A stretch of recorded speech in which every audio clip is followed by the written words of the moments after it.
Malam ini kita akan mendengarkan firman Tuhan dengan tema kesetiaan Daud dan rencana abadi Tuhan. Banyak orang tidak tahu apa yang dilakukan Daud. Kita hanya sekedar tahu bahwa Daud itu raja mengalahkan Goliat. Tapi ada hal-hal yang menyebabkan hubungan antara Tuhan dan Daud itu nyaris tak pernah bisa dipisahkan. Betapa setianya Daud itu kepada Tuhan dan bagaimana rencana Tuhan dalam kehidupan Daud yang kekal.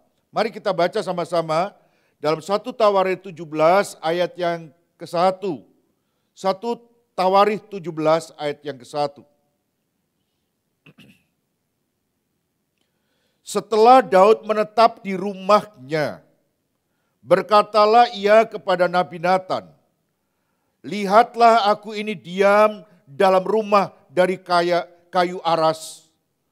Padahal tabut perjanjian Tuhan itu ada di bawah tenda-tenda." Setelah bangsa Israel itu mulai berhasil mengalahkan musuh-musuhnya, dan peperangan mulai dapat dikendalikan oleh Daud, maka Daud ini membangun istana untuk tempat tinggalnya. Tetapi ketika dia mulai memasuki tempat tinggal yang begitu istimewa, yang terbuat dari kayu aras, kayu yang paling mahal waktu itu, maka Daud itu tiba-tiba menjadi gelisah.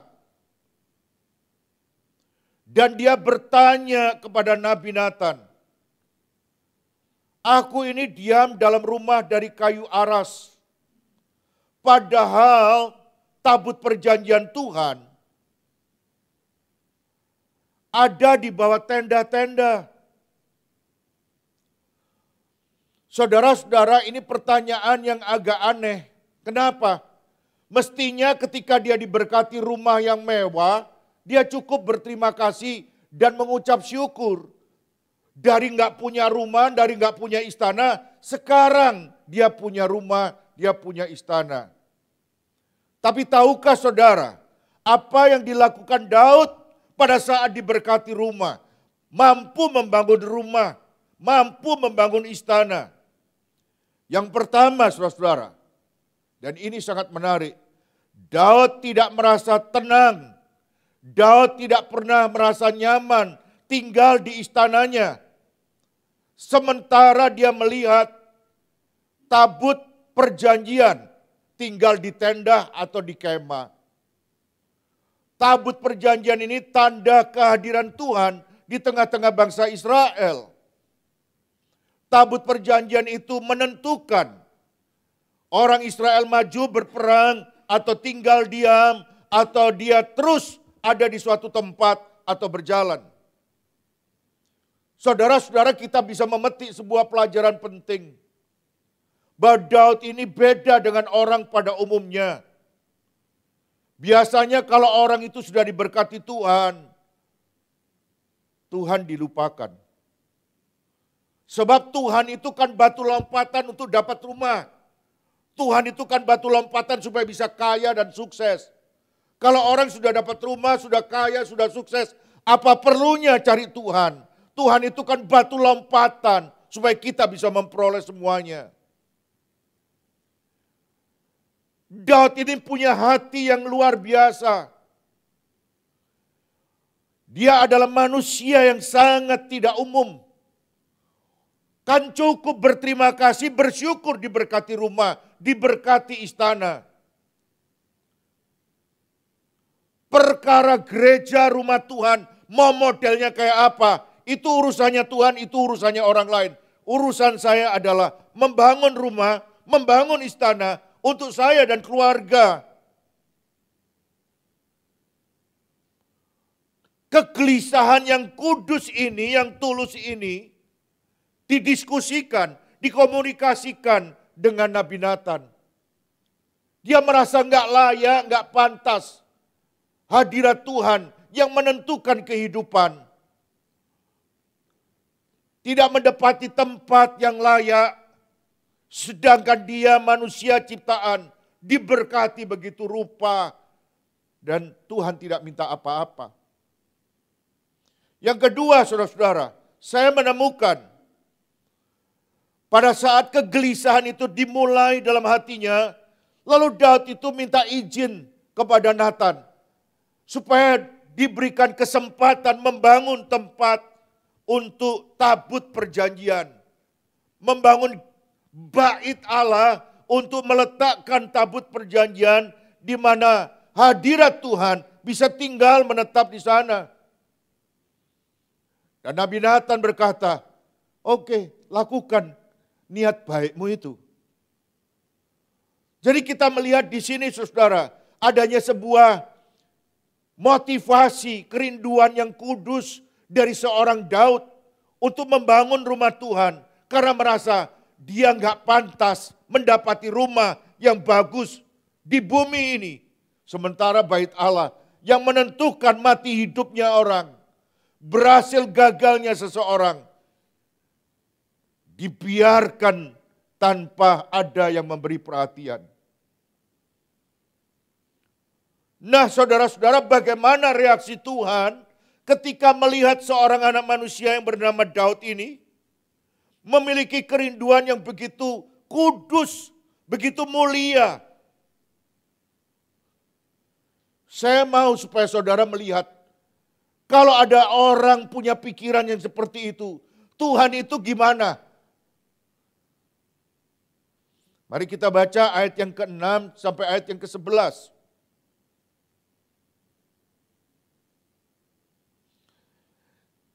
Selama aku mengembara bersama-sama seluruh orang Israel, pernahkah aku mengucapkan firman kepada salah seorang hakim orang Israel yang kuperintahkan mengembalakan umatku demikian? Mengapa kamu tidak mendirikan bagiku rumah dari kayu aras? Oleh sebab itu beginilah kau katakan kepada hambaku Daud, beginilah firman Tuhan semesta alam. Akulah yang mengambil engkau dari padang ketika menggiring kambing domba untuk menjadi raja atas umatku Israel. Aku telah menyertai engkau di segala tempat yang kau jalani. Dan telah kulenyapkan segala musuhmu dari depanmu. Jadi itu Tuhan itu bilang, kamu bisa menang semuanya itu karena saya. Tapi gara-gara kamu ngomong ingin membangun rumah buat aku yang tidak pernah aku minta.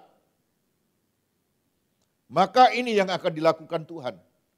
Aku akan membuat namamu seperti nama orang-orang besar yang ada di bumi. Ayat 9, aku akan menentukan tempat bagi umatku Israel dan akan menanamkannya sehingga ia dapat diam di tempatnya sendiri dengan tidak lagi dikejutkan dan tidak pula ditekan oleh orang-orang lalim seperti dahulu. 10. Sejak aku mengangkat hakim-hakim atas umatku Israel, aku akan menundukkan segala musuhmu. Juga aku memberitahukan kepadamu, Tuhan akan membangun suatu keturunan bagimu. 11. Apabila umurmu sudah genap untuk pergi mengikuti nenek moyangmu, maka aku akan membangkitkan keturunanmu yang kemudian salah seorang anakmu sendiri, dan aku akan mengokohkan kerajaannya. Jadi Daud itu baru punya kerinduan, baru punya keinginan untuk membangun bait Allah supaya Tuhan, tabut perjanjian Tuhan bisa ditaruh di dalam rumah Tuhan itu. Maka responnya Allah terhadap kerinduan Daud itu langsung, spontan, kontan, saudara. Kalau ada orang yang punya hati begitu mulia, begitu mengasihi Tuhan, Tuhan itu tidak perlu lama, Tuhan itu langsung tak merespon orang yang hatinya itu cinta sama Tuhan. Saya mencatat setidaknya ada 5 hal. Gara-gara Daud itu ingin membangun rumah, Tuhan langsung membuat janji yang bersifat abadi. 5, yang pertama, membuat nama Daud besar di bumi. Seperti orang-orang yang besar lainnya. Jadi Daud itu dibikin terkenal. Jadi jangan heran kalau bangsa Israel sampai hari ini menganggap Daud itu adalah raja yang sangat luar biasa. Sampai hari ini. Yang kedua, Tuhan itu berjanji memberikan tempat tinggal bagi orang Israel yang dipimpin oleh Daud.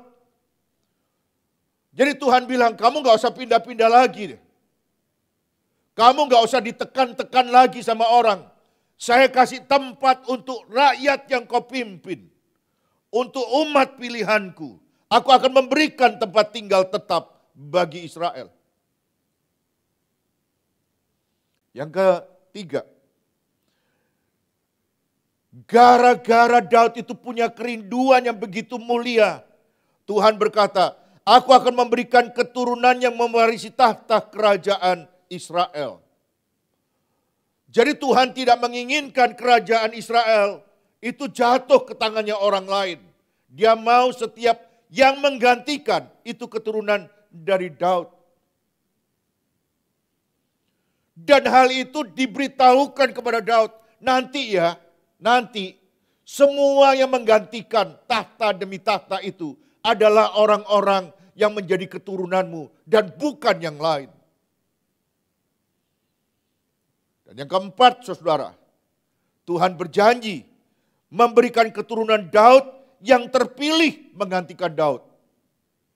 Kalau kita melihat bahwa keturunan Daud itu banyak, ada yang bermaksud menggulingkan Daud, ada yang saling bunuh.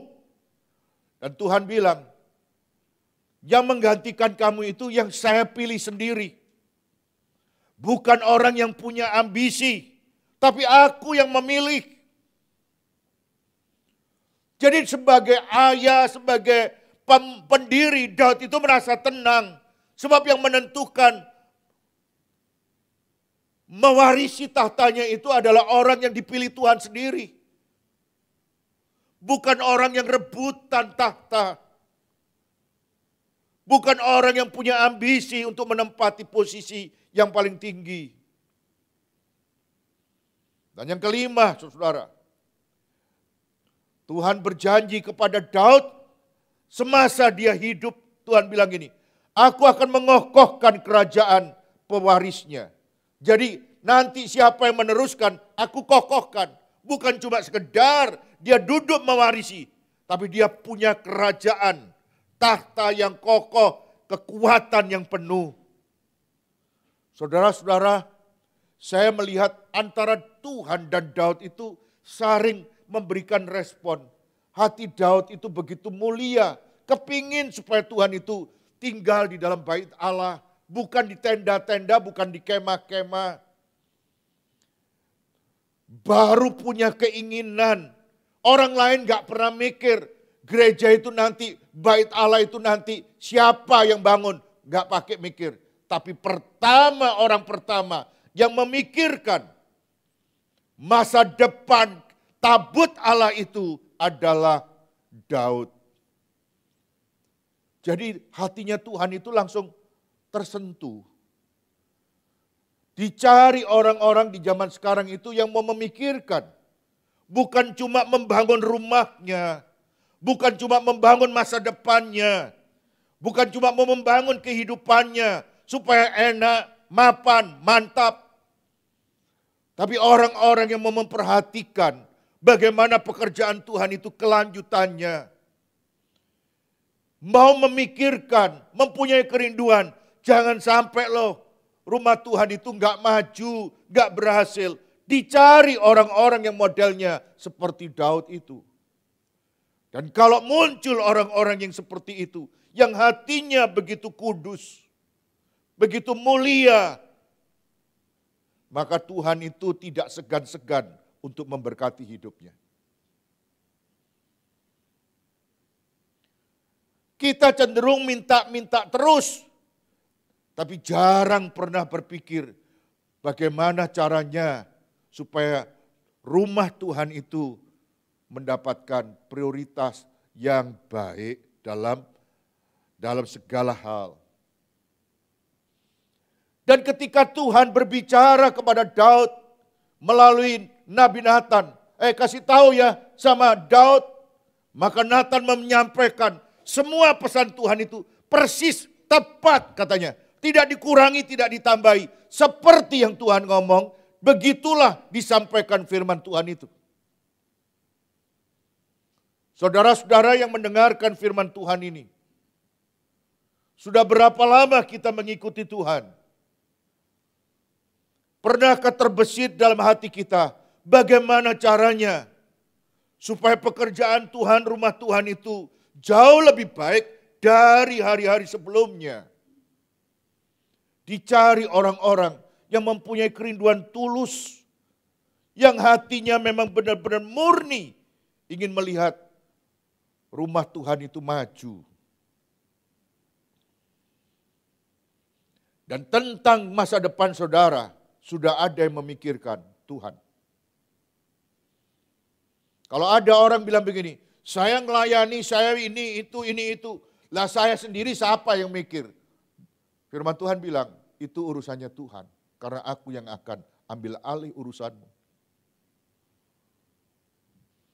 Dan ketika Daud mendengarkan semua perkara-perkara yang Tuhan sampaikan melalui Nabi Nathan, saya membaca sebuah dialog. Respon Daud terhadap janji Tuhan, terhadap firman yang disampaikan Nathan kepada Daud. Mari saya ajak saudara melihat ayat 16 sampai 18. Lalu masuklah Raja Daud ke dalam. Kemudian duduklah ia di hadapan Tuhan sambil berkata. Mari kita baca sama-sama. 2, 3. Siapakah aku ini ya Tuhan Allah? Dan siapakah keluargaku? Sehingga engkau membawa aku sampai sedemikian ini. Hebat ya. Dia itu tidak bilang, sing lain enggak dijak ngomong kayak gitu, aku tok yang dijak ngomong. Enggak gitu. Begitu dia dengar, langsung masuk kamar, langsung berlutut. Langsung doa, ngomong sama Tuhan. Aku ini siapa? Siapa juga keluargaku? Kalau dia omong banyak salahnya, dari tanganku berlumuran darah orang-orang yang dibunuh pada waktu perang. Aku bukan orang yang kebaikan Tuhan. Banyak salahnya juga. Lalu ayat yang ke-17 saudara. Dan hal ini masih kurang di matamu, ya Allah. Sebab itu engkau telah berfirman juga tentang keluarga hambamu ini. Dalam masa yang masih jauh. Dan telah memperlihatkan kepadaku serentetan manusia yang akan datang. Ya Tuhan Allah. Terus 18. Apakah lagi yang dapat ditambahkan Daud kepadamu dalam hal engkau memuliakan hambamu ini? Bukankah engkau yang mengenal hambamu ini? Wah luar biasa saudara. Betul enggak? Dia enggak berkata, aku ini memang istimewa. Orang lain aja enggak dijak ngomong, dia enggak dapat firman Tuhan yang seperti itu. Tapi aku ini kan khusus loh. Khusus aku nih. Tuhan ngomong sendiri loh nih. Oh enggak. Dia berlutut, dia nangis. Dan dia bilang, siapa saya? Siapa keluargaku? Sehingga Tuhan memberkati aku sampai sekarang ini. Dan ternyata bukan sampai sekarang ini aja. Pada waktu yang akan datang Tuhan sudah bicara nanti apa yang bakal terjadi buat aku dan keluargaku. Saudara-saudara yang saya kasih dalam Tuhan. Respon Daud terhadap janji Allah ini luar biasa. Sangat menyentuh siapa saja ketika membacanya. Jadi tidak heran kalau Tuhan itu jatuh cinta kepada Daud. Ini orang hebat loh. Tambah diberkati, tambah melekat loh sama Tuhan. Tambah mengalami peninggian, tambah merendah di bawah kaki Tuhan. Ini hebat.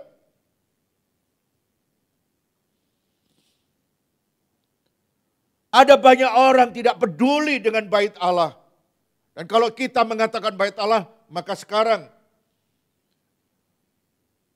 itu sama dengan gereja. Allah pernah menegur suatu generasi yang tidak peduli terhadap rumah Tuhan.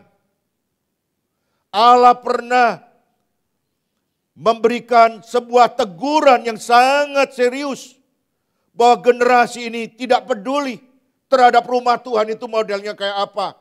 Yang penting kaya, sugih, makmur, titik, that's all cita-cita hidup ini. Dan Tuhan menegur generasi ini. Saya ajak saudara untuk melihat bahwa Tuhan itu bukan bukan Allah yang tidak bisa paham apa yang dilakukan orang. Karena dia itu meneliti batin. Hagai 1 ayat 2 dan 4.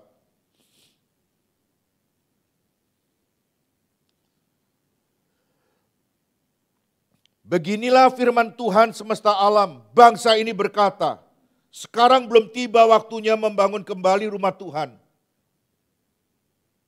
Lalu yang keempat, Tuhan merespon. Apakah sudah waktunya bagi kamu untuk mendiami rumah-rumahmu yang dipapani dengan baik? Sedang rumah ini tetap menjadi reruntuhan. Jadi Tuhan itu tersinggung dengan orang yang tidak pernah peduli dengan pekerjaan Tuhan, dengan rumah Tuhan. Yang dipikir cuma rumahnya sendiri. Dan Tuhan langsung bahasa sekarangnya itu langsung dibayar kontan sama Tuhan. Kalau belum waktunya, apa sudah waktunya bagi kamu mendiami rumah-rumahmu? Kalau zaman dulu dipapani dengan baik, kalau sekarang dikasih batu bata dan beton, ya begitu kuat. Sedangkan rumah Tuhan tetap dibiarkan biasa-biasa saja.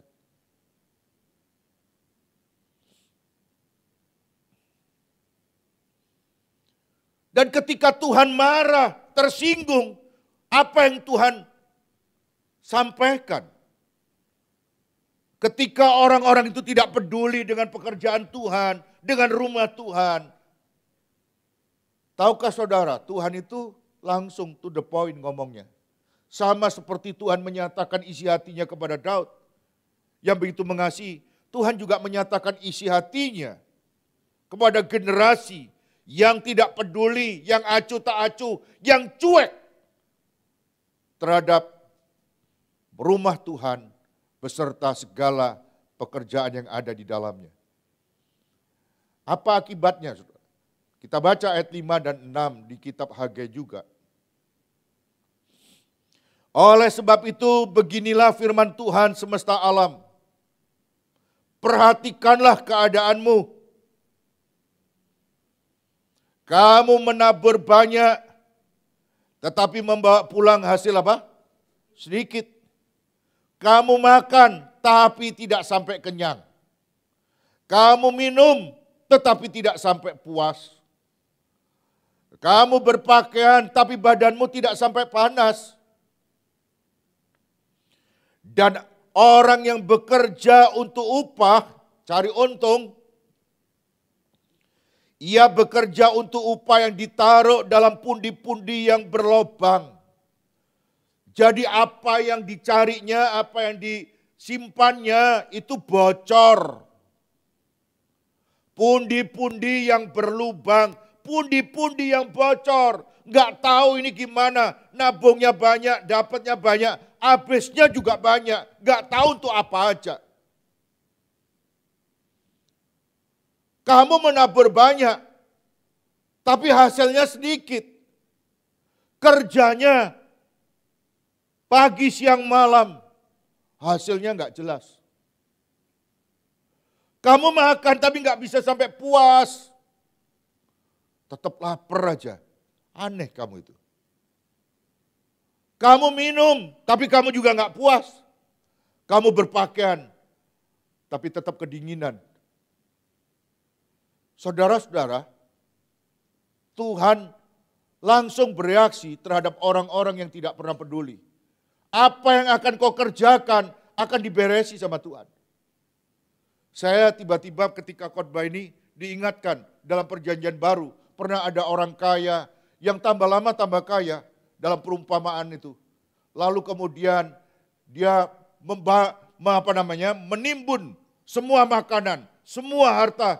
Lalu kemudian dia berkata kepada dirinya, "Hai jiwaku, ada banyak makanan untuk bertahun-tahun ke depan." Dan Tuhan bilang, "Hai bodoh, malam ini juga nyawamu diambil. Untuk siapakah itu semuanya?" Pernah ada orang bilang begini, kalau kita itu tidak mungkin bisa miskin lagi. Kita itu sudah terlalu kaya. Kita judi juga enggak. Kita melakukan hal-hal yang enggak baik juga enggak. Kita itu hidupnya normal aja. Jangan lupa loh. Dalam hidup ini setelah saya 60 tahun, saya bisa melihat bahwa ada orang yang tiba-tiba dari kaya bisa miskin. Hanya perlu waktu sebentar untuk miskin. Ada orang yang rumahnya itu 3. Dalam waktu tidak 1 tahun, semua rumahnya habis.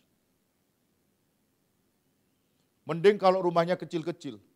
Rumahnya itu 450 meter persekian. Di tempat di tengah kota. Dan ada orang bilang gini, main judi kah? Enggak. Punya utang kah? Enggak. Dan saya harus bilang, orang enggak judi, enggak punya hutang, uangnya habis. Saya enggak mau cerita, habisnya bagaimana, tapi saya mau mengatakan, tidak sampai setahun, 3 rumah habis. Jadi dengan kata lain, seperti pundi-pundi yang berlobang, seperti pundi-pundi yang bocor, kamu nimba air, ngisi air, tapi gak pernah bisa penuh. Kenapa? Karena bocor. Kalau kau tidak pernah memperhatikan apa yang diperlukan dalam pembangunan rumah Tuhan, dan hanya memikirkan bagaimana tambah kaya, tambah makmur, tambah banyak, maka firman Tuhan bilang bahwa engkau akan menghadapi bukan orang lain, tapi Tuhan sendiri. Itu sebabnya ketika Tuhan melihat Daud, hatinya itu tidak bisa tenang lihat Daud. Kok ada manusia diberkati bukannya berterima kasih, tapi kemudian mulai memikirkan gimana caranya membuat hati Tuhan itu senang, rumah Tuhan itu menjadi lebih baik daripada sebelumnya. Hari ini sebelum saya menutup khotbah, saya mau menyampaikan satu hal penting. Berikan prioritas, berikan perhatian utama terhadap perkara-perkara rohani. Beri prioritas terhadap perkara-perkara rohani. Jangan pernah anggap enteng perkara-perkara rohani. Karena menganggap itu gereja, ini pribadi. Sebab apa yang kau anggap pribadi bisa mengganggu perasaannya Tuhan. Karena seolah-olah yang pribadi itu bukan karena Tuhan yang memberi. Beri prioritas terhadap perkara-perkara rohani. Karena perkara rohani dan perkara jasmani saling mengait. Sebab ternyata Daud itu bisa perkasa, terkenal hebat, ada campur tangan Tuhan. Orang bisa sukses, bisa ini, bisa itu, karena ada campur tangan Tuhan. Hah? Betul. Kalau Tuhan tidak campur tangan, tidak ada hari ini. Dan yang kedua, saya mau menyampaikan, perhatikan keadaan rumah Tuhan. Baik itu gereja, baik itu pribadi kita. Secara fisik kita melihat rumah Tuhan itu gereja. Tapi secara rohani kita melihat rumah Tuhan itu adalah kerohanian kita, iman kita. Bagaimana hubungan kita dengan Tuhan tiap hari. Ada orang-orang ketika saya terlambat mengirimkan renungan, langsung memberikan respon. Hari ini ada renungan enggak? Apakah hari ini libur? Kenapa kok sampai jam sekian belum dikirim? Apakah libur Pak? Apakah absen Pak? Ada yang memberikan respon gitu dan saya bilang, renungan itu diharap-harapkan tiap pagi. Tapi ada orang yang ketika saya salah mengetik, tidak ada satupun yang memberikan respon. Lalu kemudian ketika saya koreksi, oh iya Kak, tak lihat kok sampai ada model koreksinya gitu. Cuma tak kasih amin, haleluya dok. Itu tulus dia, keluar dari hati kalau dia nggak baca. Perhatikan keadaan rumah Tuhan, baik itu di gereja maupun iman rohani kita. Ada orang yang cuma skip gitu aja. Dari Pak Henok skip. Tapi pernahkah kita duduk dan merenungkan firman Tuhan itu hari lepas hari? Pernahkah kita duduk dan bilang terima kasih Tuhan? Kesibukan, kebisingan dalam bekerja menyebabkan kita tidak punya waktu tenang duduk di bawah kaki Tuhan. Itu sebabnya makin banyak juga orang-orang yang menyanyi tidak punya waktu tenang untuk menyembah. Tenang untuk ada di dalam hadirat Tuhan. Sebab ketika kita tenang, kita meneduhkan hati pikiran kita dan mempersilahkan Tuhan yang bekerja menjamah hidup kita. Waktu jam 5, setengah 5, jam 4, setengah 4 saudara bangun pagi hari. Pernahkah kita itu menyediakan waktu secara teratur untuk berdoa kepada Tuhan? Lalu membawa pekerjaan Tuhan dalam doa kita. Lalu berdoa supaya banyak orang imannya dikuatkan. Berdoa supaya jangan ada orang sakit di gereja. Kita menangisi orang-orang yang undur dan jauh dari Tuhan. Hari ini firman Tuhan mau mengingatkan, beri prioritas terhadap perkara rohani. Yang kedua, beri perhatian terhadap rumah Tuhan. Beri perhatian terhadap rumah Tuhan. Gereja kita, pekerjaan Tuhan di Indonesia, pekerjaan Tuhan di tempat ini. Dan rohani kita bangun. Bukan cuma kita membuat supaya semua vitamin gizi kita makan semuanya, tapi tidak pernah memberikan makan secara rohani dengan khusus. Hari dengan hari, hari lepas hari bersama dengan Tuhan. Saya berdoa supaya jemaat Maranatha makin didewasakan. Saya bersyukur ada beberapa ibu-ibu yang mulai datang untuk ikut doa malam. Saya senang memberikan perhatian secara khusus kepada Tuhan dan bukan yang lain.